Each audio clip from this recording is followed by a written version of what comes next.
এই ভিডিওতে আমরা সময় কার্য সংক্রান্ত একটি সমস্যার সমাধান লসাগুর কনসেপ্ট ইউজ করে করব।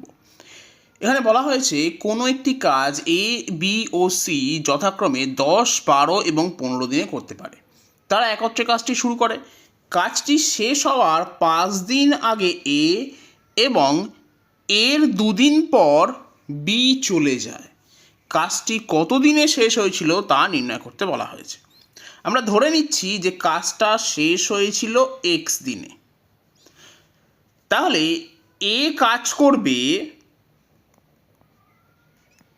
এক্স মাইনাস 5 দিন, কারণ শেষ হওয়ার 5 দিন আগে এ চলে যাচ্ছে।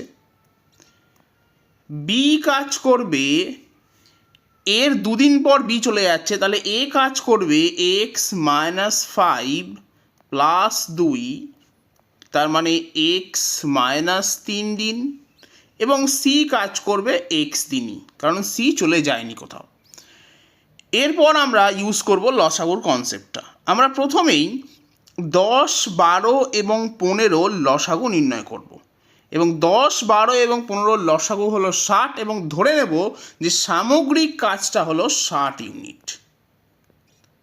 তাহলে এখন এ যেহেতু 10 দিনে কাজটা সম্পূর্ণ করছে এবং সমস্ত কাজটা 60 ইউনিট, তাহলে এ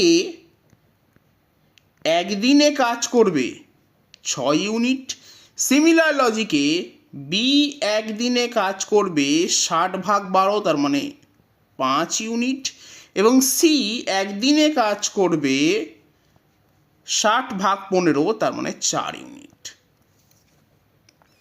তাহলে আমি এখন বলতেই পারি যে এ যেহেতু একদিনে 6 ইউনিট কাজ করছে, তাহলে এক্স মাইনাস 5 দিনে করবে 6 into x minus 5 unit. B x minus 3 দিনে করবে 5 ইন্টু এক্স মাইনাস 3 ইউনিট কাজ, এবং সি এক্স দিনে করবে 4x ইউনিট কাজ। এবং সমস্ত কাজটা হবে যেহেতু 60 ইউনিট, তাই এগুলো যোগফল দিয়ে আমি লিখতেই পারি সমান সমান 60। এবার আমরা এটাকে সলভ করব, সলভ করে এক্স এর মান বার করব, যা আসবে সেটাই হবে আমার উত্তর।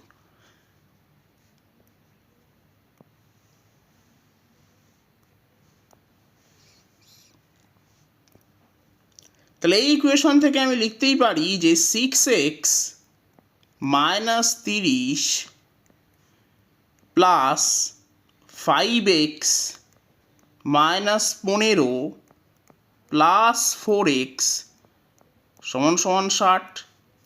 6x, 5x আর 4x যোগ করলে আমি পাবো 15x। 30 আর 15 এদিকে গিয়ে 60-এর সঙ্গে যোগ হবে, পাবো 105। তাহলে সলভ করলে এক্স এর মান পাচ্ছি 105/15, তার মানে 7। তাহলে সঠিক উত্তর হবে অপশন সি 7, অর্থাৎ কাজটি শেষ হবে 7 দিনে।